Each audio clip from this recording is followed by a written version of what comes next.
What's up, y'all? It's your boy Vinnie-Dangerous back again with another installment of Dangerous Minds. Today's a special episode. I got a brother that I've known for a long time, a very talented man that I've had the pleasure to work with and like be associated with in the past. And like, I'm happy to see his growth and his progression.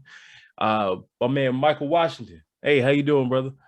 What's up, man? Yeah, it's funny. You called me before this interview, and I said, "What's up, bro?" And my daughter was like, "You talking to your brother?" I'm like, "Well, kinda, like, not biologically speaking, but yeah, he's my brother." Yeah, no, we've known each other for a long time, and thank you for being on my show.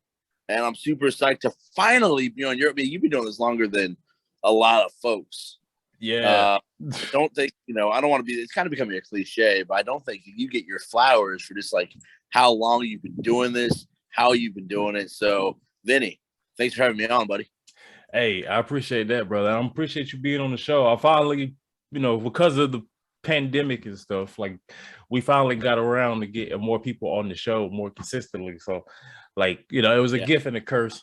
But actually, that kind of leads into my first question. So, first, I was going to ask you how you were doing, and how is COVID like affected you as a filmmaker? Well, as I get my drink champ on here for us, it's honestly, it's been a blessing in so many ways. I think for guys like me and you who, we own our own companies, but we also are still working for other people, right? Right. It's allowed us more opportunity. Like I was fundraising for Save The Dad Bod, my feature-length documentary, before the pandemic started, late 2019. But I don't know if I would have gotten the people and just the time if it wasn't for that opportunity that COVID kind of gave, just like the whole shut down. And so I think life in so many ways is what you make of it. And I just kind of saw, and I think a lot of entrepreneurs, a lot of creative folks, if you're really on the hustle, if you're really grinding, you're really trying to take advantage of life, you're going to take what's given to you. And that gave me a break. Right. And that gave me, I got to leave work by like 2:00. So I would leave work and immediately film Save the Dad Bod. And then I would have time to, I took time to edit that movie. So, yeah, man, I think, I'm an optimist. I mean, that's just kind of how my personality is, but it's been a blessing, which is weird. So many people, we've lost a lot of folks. A lot of people have been in weird, bad situations, but for me, as a creator and as an entrepreneur, it's been a blessing. Oh, that's great. It's crazy how, like it was definitely tragic, like the ongoing pandemic that we're still going through. True. But it's in a sense, it kind of like helped people kind of recalibrate themselves and kind of refocus. Some people was just, they couldn't function because they were not able to have that human interaction and things like that, which is tough to everybody to a certain extent. Absolutely. But I like you were able to like really sit down and hone in on Save the Dad Bod. And like I've been able to hone in like on my music and things like that. There's nothing. Oh, appreciate it. Yeah, God made a monster. Like, again, yeah, I mean, like, it is a monster, right? I mean, it's your most successful album, and it's an amazing album. So, whew. Oh, appreciate it, man. Yeah, like, I feel like it's as good as it is because of the pandemic and being able to just kind of focus on the music, because there's nothing else really to distract me outside of work. Right. So, speaking of Save the Dad Bod, so I know that what kind of inspired you to want to, make a film like that and to, like kind of like hone in on that aspect of yourself on that personal level? Yeah, I mean, I think I've been saying for years it's a movie like 20 plus years in the making. So my dad had his first heart attack. He's had three. And my dad had his first heart attack in 1996. Okay. My dad, he was 42 years old. It was just, it was devastating to the family. He was the main financial breadwinner. He's an engineer. It was the day he became the vice president of his company. That night he had a heart attack. And so it's just watching how like that financially shaped our family. 6 weeks after the heart attack, he had a stroke.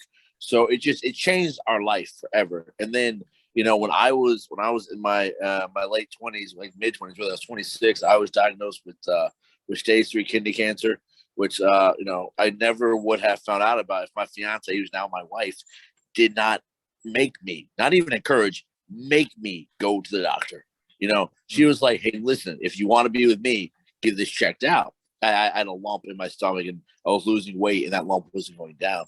So, and I started working with UNC Healthcare down the road with my company, Argyle Rebel Films. And just, it became really real that there's this question of like, why don't men engage in their health? Why don't men go to the doctor? And there are all these similar stories. I thought I was fine, or I haven't gone to the doctor since I was a kid. And like, because of that, we're like the stats are showing that at least American men are dying at a much earlier rate than we should be because we're not catching these things ahead of time. So I was working on this documentary called More Than Champions about UNC basketball. I was working with Phil Ford. I had Brad Doherty as the executive producer. I was fundraising that, trying to do awesome stuff, and I couldn't find that story. I couldn't find the story. But one day I was sitting I was actually shooting hoop by myself at the downtown Durham YMCA, and I was working on this YouTube series called Kill the Dad Bod about me trying to lose weight, and it just happened. I was like, oh, it's not about you losing weight. It's not about that. It's about telling stories like yours, your dad's, and all these other men. And it's not Kill the Dad Bod. It's Save the Dad Bod. So it was really, it was a moment of pause. It was a moment of pivoting, as we do so often in business, right? And just like in our creative lives, you had to pivot. And I was trying to tell this other story, and it wasn't there. So I pivoted to something I saw firsthand, a very personal story, and I made, the best movie of my life, without a doubt. So yeah, I mean, that's why, again, it's a massive blessing, man. I'm very proud of the fact that my life allows me to just say, okay, this is the most important thing. Pivot. I have a beautiful wife, and 2 amazing kids, and a great ecosystem of friends, and like I'm able to do my thing. So that's how Save the Dad Bod came about. It was really just looking at what is the question? Why the hell do men not engage in their health? And answering that. So that's how we got the film. Nice. And I first of all, phenomenal work on the finished product, man. That's like you said, it's one of your best work. Like it's definitely like one of your best pieces of work that you've ever put together. And that really speaks to it, because there's a lot of, especially, going back to the world's health crisis at the moment, there's a lot of questions about, are you really taking care of yourself? Are you really, watching, your intake, and are you active enough, or are you doing daily checkups, or not daily checkups, but like, frequent checkups? Yeah. Look at the hospital. I mean, at the doctor. And, that's in our community, especially, that's been like a big thing of being afraid, and some of it's justified because of the horror stories you hear from going to the doctor's office for a Black man or a Black woman. And so there is a little bit of hesitance there, but being on top of your health is very important, and it's something a lot of men should do more often. We talk about that specifically about our community in the movie, because like there is a tried and true history of just neglect and death that comes from going to the doctor in the Black community. Like we were seen last or not seen at all. We would have to travel far out of our communities to get health care, and the white practitioners would not treat us well. They would chop off limbs. Again, we definitely see it with COVID, right?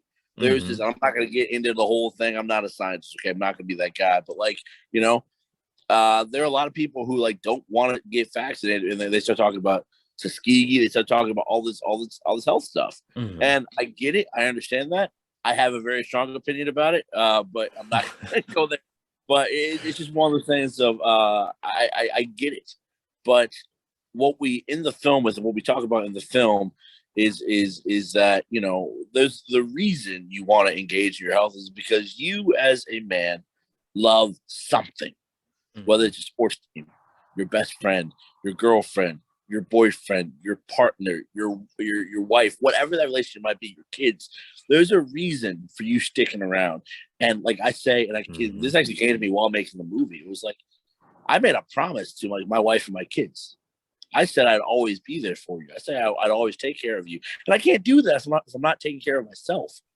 Right. So, I think Brad Doherty, the UNC great guy, I'm not saying this is just a name drop. What name? But it's more because he actually said it. He was the first person I heard to say, he's like, you got to be selfish to take care of your health. You got to prioritize yourself to be there for other people. Mm-hmm. And I think, again, to talk a little bit about business, we see that all the time. You Vinny, are a entrepreneur. You're a mastermind. You're a creator. And, you can't do those things if you don't make time for yourself to create, right? If you don't give yourself space to be in your own zone, to do what you and I are doing right now, it's just, that's part of it. So, yeah, that's very true. Like, you have to be selfish to really prioritize yourself at times. You have to be able to say, hey, this is better for me, whether it's physically or mentally. You may have to detach yourself from certain things and like making sure that, self is in check. Well, going back, because I know you mentioned your company, Argyle Rebel Films. So first of all, what's the origin behind the name? And like, how did that get started? Yeah, well, the origin behind the name is actually funny. So the name Argyle Rebel Films, or Argyle Rebel, comes from one day. I graduated college, went to Carolina. Mm-hmm. That's kind of where Argyle comes from, right? There's a company called Julian's that started in 1942, if I'm not mistaken. It's a men's clothing line, and I like dressing well. I used to be a bow tie gent, very preppy. That's kind of my cup of tea. And so like Alexander Julian, whose dad started the company, I'm really good friends with Missy, Alex's sister. I call her my second mommy. She's amazing. And their company really forces that Argyle, that diamond with like the lines through it. It's actually, I think it's a Scottish pattern, if I'm not mistaken. But at Carolina, we put it on everything. So Argyle is kind of like a preppy side of me. I say it's where I'm from, the UNC part of me. And then on the other side of that, Rebel, I say there is not one rule I won't break in my pursuit of making art and doing what I think is the right thing to bring it forth. I'm the youngest of three kids. I didn't have a chance. I was always in trouble. I'm that guy. I got a big mouth. Even though I have a stutter, I got a big freaking mouth. I'm curious as can be. I don't always see what the point of rules. And I was actually really, one of my favorite quotes I heard in the last couple of years was, rules without relation leads to rebellion. And I was like, oh, that's so good. Because the older I've gotten, I'm 36 now. I don't want to break a rule if I don't have to, quite frankly, because I don't want the consequence, right? I don't want to deal with it. I think the older you get, the more like, I'm not doing that's stupid. I'm not doing that. But I think that when you see a rule and you haven't been explained the relationship to it, or if you're a black man and there's a rule in place that's been set in place with you not in mind, or even more, I think what we see a lot of more, it was specifically created with you in mind to keep you out of power. I'm going to break that rule. I'm going to say, I'm not going to curse Sunday, but what I'm saying? Listen, MF, like legit, I'm gonna take this. I'm gonna break it. You got to show me why I need to care about this. So yeah, that's where Argyle Rebel comes from. It is legit. It is where I'm from, Carolina, UNC, Chapel Hill, where I fell in love with my wife, and so many other people, and just like my opinion of how we should be doing this. We should be rocking this, and I think part of what we do with like even like the creation of the Chapel Black Film Festival is like legitimately it is trying to, I think in the Black community we say, at least the media says, empower a lot. And yeah, I want to empower folks, but quite frankly, I truly believe that we come from a place of power, and that we just need to recognize our own power, and we need to be us. And us being us, it's owning who we are and being it. And I'm a big student of film and honestly pop culture. And what I love about, like, you look at the Fox in the early 90s, Martin, Living Still, like that moment of where it is just unapologetically Blackness. And I know, like, sadly, for many reasons, a lot of folks have don't watch Cosby Show anymore. I get it, I understand, I'm not gonna go into that when it comes with Mr. Cosby, but like that shows like a different world where moments for us to understand and identify as being Black and without apologizing for it. And I think we saw a shift in that as time has gone on, to where we've kind of apologized for being Black. We have moved to like where like, oh, this is Black film, this is what this is, versus saying, no, I'm making great art. So I think, and that's one of the reasons, I mean, I'm all over the place here, but that's one of the reasons of like, that's why I care so much about, that's what we're trying to do at Argyle, really is give people an opportunity to make great art as you want to as an individual. You know, I think that we have seen a shift in culture, right? And that culture can be whatever it wants to be.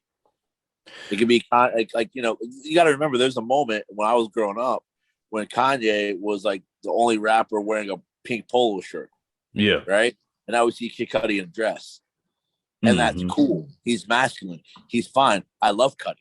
You know what I mean? And we see movies like Moonlight, and we just what it means to be Black is almost like what it means to be anything else. It's whatever you want it to be. And I'm a big fan of just giving folks a voice. It's your story. If you don't tell your story, someone else will. And as our mutual friend, Dame said, they will F it up, F it all the way up. And that's so true. So yeah.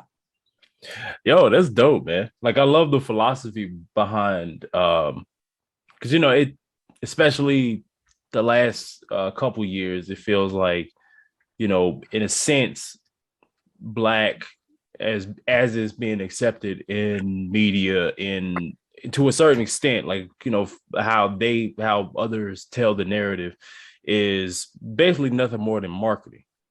Oh yeah, sure. Because it's all about we're gonna put more Black faces on the commercials to get more Black people to buy our stuff, and it's really nothing else, behind it, other than we just want more Black people's dollars.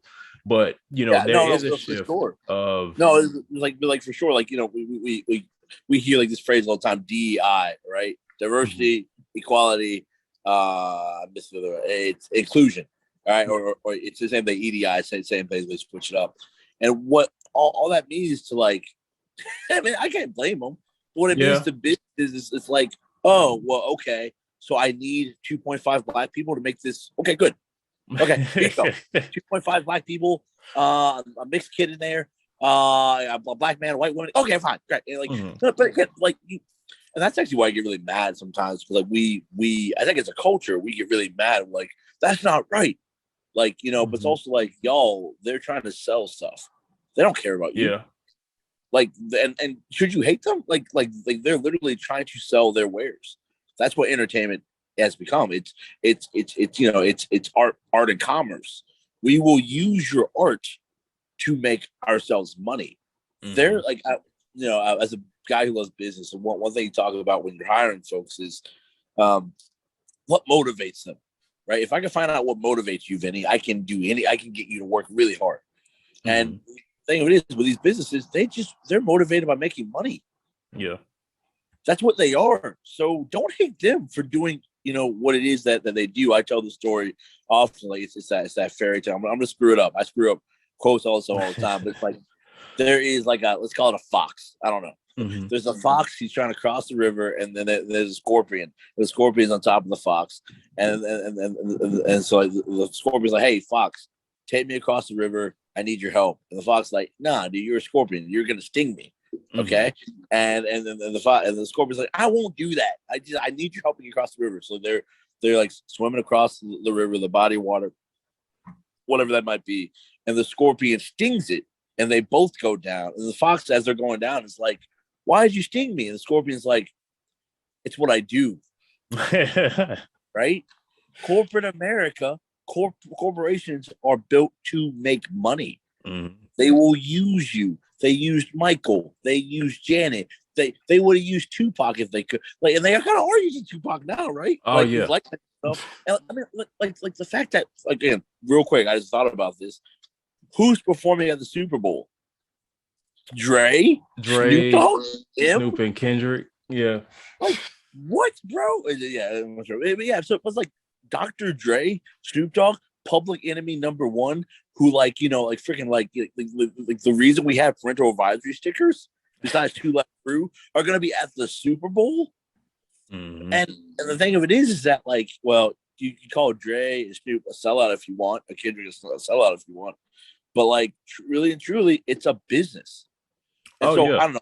I definitely I'm kind of preaching right now, but like I'm more like, all right, if you understand what they're doing and why they're doing it, you got to ask yourself the question as a creator, as an entrepreneur, as someone who's putting something out there, what is it that you want to put out there? What is it that you want to be doing? Like I have a good friend of mine named Chris Everett who made Wilmington on Fire, which is going to be the Chapel Hill Black Film Festival. And he's an awesome dude. No ego. I love him. He's got no ego, and I don't understand it. He's incredibly successful. And we talk about the fact that like you got to call it out what it is you want to create and why you're doing it. Like when I interview you, Vinny, it's like you care about the art. You care about putting out like your story and being true to that. F everything else. I'm not doing it for the beat. Like you and Germ sat down, you made a classic album. I repeat, a classic album that you can clean your house to, because I've done it. And like you did that because you wanted to do it. And you told it your way. If you are an artist and you're looking at charts, nothing wrong with that. If you're looking at data, nothing wrong with that. But understand that like you're simply doing it to get numbers and to make money. And there ain't nothing wrong with that. But you also have to understand like, one thing I'm super psyched about for the Chapel Black Film Festival is that, every year we're going to give out a scholarship to a filmmaker. I'm super stoked about that. I got a buddy of mine, Mike Wiley, whose film is also in the festival. And like legitimately, I called him, I texted him one day. I was like, his son who's 16, I think, Jordan Wiley, makes films. And I was like, I want to pay your kid to make a short film for the film festival. I want to give him a decent amount of money for a 16-year-old kid to make a film, because that's how we're going to do this thing. Generational wealth.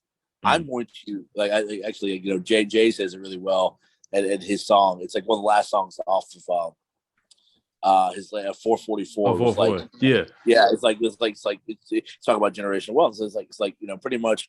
I'm going to take care of your kid. Your kid's going to take care of my kid. And that's how we're going to do this thing. I'm gonna give your kids a leg up. I wish someone would have paid me when I was 16 to make movies, because then I would have been like, oh man, I can make money off of the thing I love. Maybe I would have gone to college. Maybe I would not have gone to college. I think you should go to college because it's a fun time and you meet a lot of people. you meet a lot of people. But if it's financially a burden, don't do that. No, but again, just to the point, I think that I'm psyched about the film festival because every year we're going to be putting someone on. And when I've been empowered by folks like the UNC Black Pioneers, who were the first Black students to go to Carolina, and like what they've impressed upon me is that you do your thing, number one, and don't be afraid to do your thing. Like literally, do your thing. Don't be afraid to say what you need and get it. And the other part is, while you're doing it, bring someone up with you. Sorry, that was a lot. No, that was perfect. Yeah, because that actually feeds into a few of my other questions, so it actually worked out. But man, that's dope. And like the inaugural, this is the inaugural Chapel Hill Black Film Festival. February 12th. Like like a month away. Nice, man. Now, I was gonna ask you. So you're not just featured, but you're also like you had a hand in creating it, or being one of the people helped creating it. I don't want to sound like this guy, but yeah, I made it. It was one of the things. Yeah, it was. I was looking at. I just Save the Dad Bod premiered in July of 2021. Great opening. Great. It was beautiful moment in time. I was very blessed. I tell the story because 11 years prior, almost to the date to some degree, I put out another film and it bombed terribly. So it was in the same theater. So it was incredibly nice to have like an equally big house and to succeed. It was just like, oh my God, 11 years of failure to make something good. But no, so I was looking at dates to put the movie, like, put other times to put out Save the Dad Bod. And I looked and I was like, oh, Black History Month is important. I want to do something there. And I thought about my friends. I thought about my community. I was like, all right, Mike Wiley's got a film, Darhy, about Emmett Till. That's an amazing film. Mike Wiley he's a tour de force, man. He's a guy who plays literally every single role. So like imagine like Eddie Murphy, like in like The Clumps, but in a really good way. No offense, Eddie. So he has a film called Darhy about Emmett Till, and I knew Chris Everett it has a film called Wilmington on Fire that's got a lot of press. A lot of people love it. He's actually finishing up the sequel right now, which I'm really stoked he's going to talk about it. And nice. I was like, we're better when we are together. I think that's the thing about being Black. Mm-hmm. We truly understand community. It's not just about us. It's about, can I make a moment that's not just for me, but it's for all of us. We will honor our legacy. We will talk about how much awesome stuff we're doing right now. We will prepare the future. So, yeah, man, I saw the opportunity and I jumped on texted both those guys like February 12th, Varsity Theater. Can you do it? I'll pay you. And they were like, yeah. So it's Argyle Rebel Films, my company, is presenting it alongside the UNC Black Pioneers. Just a lot of Walter Jackson, Edith Hubbard, like the first Black students at Carolina. And it's going to be a moment, man. COVID's kind of playing a role right now. I might have an update sooner or later about maybe doing something a little different. We will see where these numbers are taking us. You know what I mean? Mm-hmm. We might have to do part or in whole virtual. I don't know yet. I honestly don't know. It's just, again, I'm not a scientist. So I don't know. But so it came about just looking around and saying, what can we do together and can we create a moment? I'm really influenced by like Kanye, Jay, and a lot of those dudes. Like, can we make a moment? Can we put out Watch the Thrones? I wish the other day I watched the video of Kanye and Jay during Paris 11 times. I remember that. Yeah. I mean, I couldn't finish it because it's the same song for a while. Like, oh my God, that's bless them. But yeah, creating a moment matters. Oh, definitely, man. And what date is that? What date is the film festival? February 12th, 2022. Nice. Beginning at 1 p.m. How can people get tickets? Yeah, just go to chbff.com or argylerebelfilms.com, and tickets are $25 a pop. Come support. I'm giving Vinny free tickets because he's Vinny. Sure, I probably still gonna just pay for one just out of support. I appreciate to show love. Do that, but kids, let me tell you how this business works. When you have friends in the industry, you don't pay for each other's stuff. You buy each other's product because you want to see it sell, but you also give them free stuff. That's how the industry works. Definitely. Yeah. I'm gonna tell you straight up, I appreciate it, and I'll definitely be there on the 12th. Be there. Yeah, I mean, it's gonna be again like I said. At this point, I think we got to be smart. We're probably gonna do like a hybrid model, meaning that like I'm gonna say, hey, if you want to pay $25, here are the movies. You can see them. And I will give you some stuff, but I want to be in person. It's not. It's a different feel, man. Oh, definitely, man. Just the past few months trying to watch certain movies at home, like on HBO Max or something. It doesn't beat the theater experience, especially like a big blockbuster. Watching that for the first time on TV that you really wanted to see in theaters, like it just doesn't have the same. It's not the same thing. It's not the same thing, and it's But like, again, I think we as the industry are trying to figure out. I think theaters were dying long before COVID. Yeah. So we got to figure out, and that's one thing me and Chris talk about, is the fact that like, can we change the model up of like how we put out movies? I did a screening at a coffee shop for Save the Dad Bod. That is the idea. It failed miserably. It did not, it wasn't the right environment. But like, we got to figure out how to reach our audience and how to give them that experience. I mean, you are a live entertainer. Mm. The energy you bring live is crazy. So that adds something to what you record. you know, but you also like you are aware that when you put out an album, people are gonna, you know, listen to it in their cars, at home, in the office. I mean, if you listen to Vinny's album in the office, I think you might break something. But you know, it'll motivate you in the gym, though. Cut that. Yeah.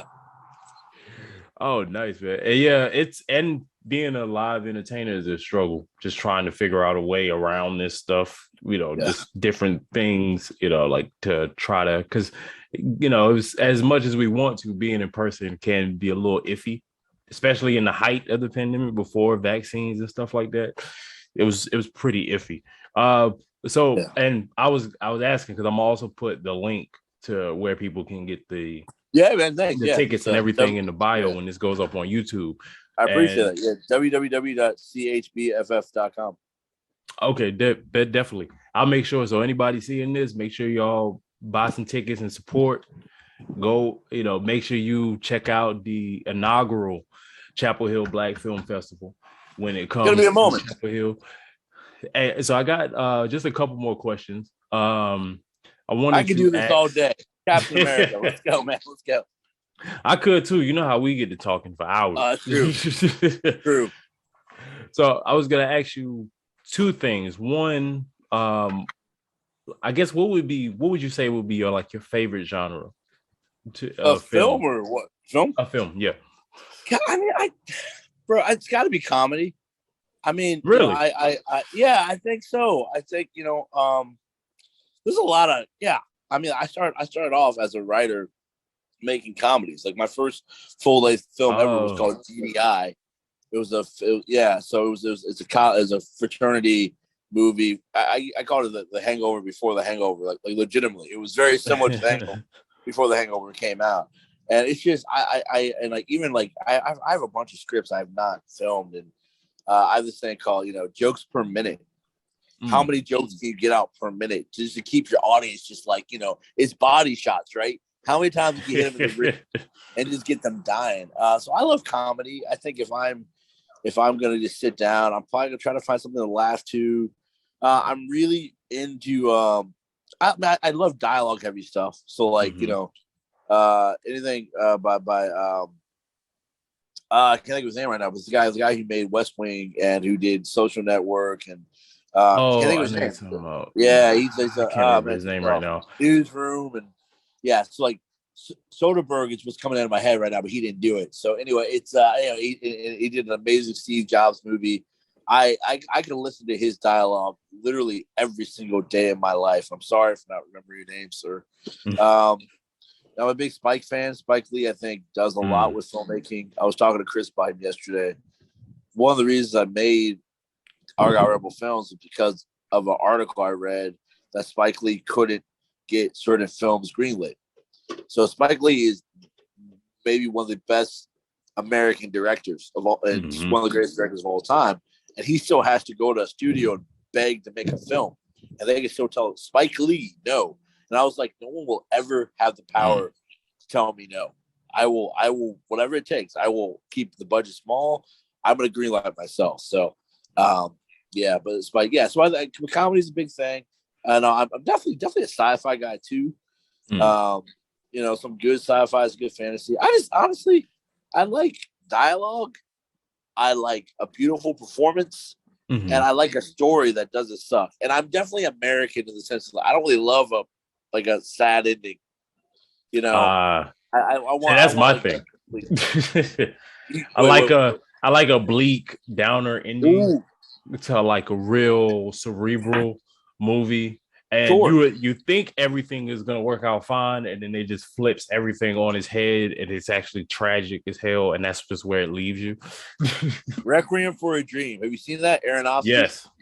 Yes. That's one of the first movies that really like hit me like a gut punch of like, wow, this is messed up, but I loved it. Yeah, I mean, it was beautiful filmmaking, and like the music has been used for everything. But like, you know, that's just like no one makes it out of that movie okay. No one is okay. Dude's in jail. Dude lost an arm. Mom is crazy. Girl is like now like a hardcore drug prostitute. No one makes it out alive in that movie. I like Aaron Aronofsky. I can't never say his name right. Darren Aronofsky. Like he is he's definitely one of my favorite just because of how The Fountain. Crazy. Yeah. Have you seen The Fountain? Yeah, I've seen that. The Fountain, I think, is probably his most like non-crazy movie. Well, actually, Black Swan is awesome. Black Swan is that's my favorite from him. So I'm actually surprised for you. I'm sorry, I'm going to be this guy real quick. The Wrestler. You know, we all know Vinny is a huge wrestling fan. And the Wrestler, I like The Wrestler, but it's kind of like I like The Wrestler, but I don't know. It's something about Black Swan and being an artist and always striving to be perfect and just watching how that plays out. Like that really. Touched me. I listen. I know it's your show, but you know I also interview folks. I got to ask the question. Yeah. Do you strive to be perfect when you make something? Not like I used to. No. Agreed. It used to be like obsessed. I used to be obsessed with every word had to be spit exactly the way I wanted it to in a record, or I scrapped the whole thing. Like it would be that. Like I've scrapped. That's why I don't have a lot of unreleased stuff, because if it wasn't perfect, I've gotten rid of it. So it's funny. 5 years ago, me, you, and Jones, a buddy of ours, Mike Jones, actually had that conversation. I still have it. I never put it out because it was never like it wasn't filmed the way I wanted to be filmed. But it was we had like you talked about that because like Jones puts his stuff out. I don't put my stuff. I have a short film I just watched a couple of days ago called Zombie. I hyped it up in 2018, 2019. I remember you was telling me about that. Yeah. I never put it out, but I actually just watched it. I'm debating for showing it at the film festival. I'm debating because why not? Yeah, I mean, I would say just throw it out there, see what the feedback is. Who knows? It could be a better reaction than you would thought. Feedback. You sit there. If you love it, you clap. If you don't, you keep that to yourself. As an artist, I don't want that. What did Erykah Badu say? I'm an artist and I'm sensitive about my shit. Yeah, that's true. That is one of the most true, the truest quotes that I've ever heard when it comes to art. Is just it's either you love it or just don't tell me about it. Don't tell me your opinion. Because like I mean, whether it's good or not, I actually poured part of my heart into that. So like, and you know, I think here's why I think it is. Honestly, I think artists know when what they pour their heart into is their best work, and we don't need you to tell us it's not our best. We know. We like it's 3 seconds left. I got the ball in my hand. I take the shot and it went short. I understand that. I don't need you to tell me it went short, but it went short. But Zombie is the film that I actually don't think went short. I think it's a cut. The last cut I put out was actually, if you get it, you get it. If you don't, you don't. It's about like maybe 4 minutes long. So it's like, if you don't get it, then I was being artistic. Fine. Yeah. Yeah, that's a good way to I gotta see a lot of people do that. It's like, well, you don't get it because it's art, and you know it can be interpreted however you want it. I was like, okay, yeah. It's in black and white for a reason, Tom. Yeah. So my last question, and before I get into my last question, I just want to say thank you for being on the show, man. You know, it's always great talking to you, but like, you know, recording the episode with you has just been a pleasure. You know, so I really appreciate that. Yeah, that's cool. I'm waving my kids out. Like they've been waiting all time to like kind of come out. So this is my son, Matt. You see him around every now and again. 7, by the way. How's it going, Matt? This is my daughter, Rick. So go ahead and ask your last question. For the whole family in Brew. Okay, we're just for anybody that, you know, comes across Save the Dad Bod or any of your other work, or you know, comes to the film festival and gets to experience your work for the first time, what would be like the one lasting impression you want to leave on people? That's a great question, Vinny. So wait. Your last question is when you start getting deep, and I'm just kidding. I think that actually, honestly, dude, like if you watch Save the Dad Bod, this is how it is with these kids. Well, what I've learned is that my family Okay, I'll say it this way. I think as a creator, you should literally showcase your whole heart in what you do. And if I listen to a Vinnie album, I know you care a lot about your family, and you can't come away many of your projects knowing that, you know, where you're from. Even though I think God Made a Monster isn't so much like Fayetteville Central, but we know you're from there. And I think that's the answer. So I think it's literally people who watch an Argyle Rebel produced film should know where I'm from and what I care about. And hopefully that product has made you think about where you're from and what you care about. And if you're an artist, that you can do this too. That there's no secret to filmmaking. Well, I'm on an iPhone 13 mini right now, and the picture quality is pretty good. You know, you can make.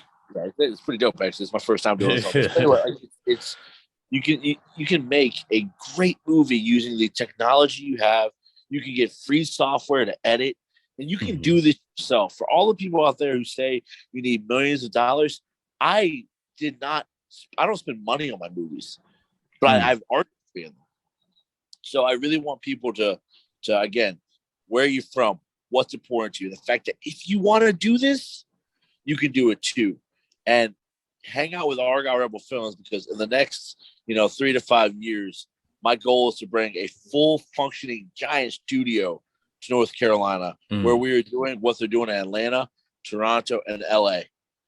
I might disappear to LA for a second, but I always will come back home to North Carolina, and we are going to tell our stories, because if we don't do it, to quote Dame, they're going to F it up. They're going to F it all the way up. Yo, exactly, man. And I'm gonna make sure that, matter of fact, for y'all, anybody watching this, make sure you follow Michael Washington, Argyle Rebel Films. Make sure that you support the annual Chapel Hill Black Film Festival when it comes to Chapel Hill next month. I'll make sure I put the links to everything in the bio of this video when it goes out. Well, once again, thank you, brother, for being on the show.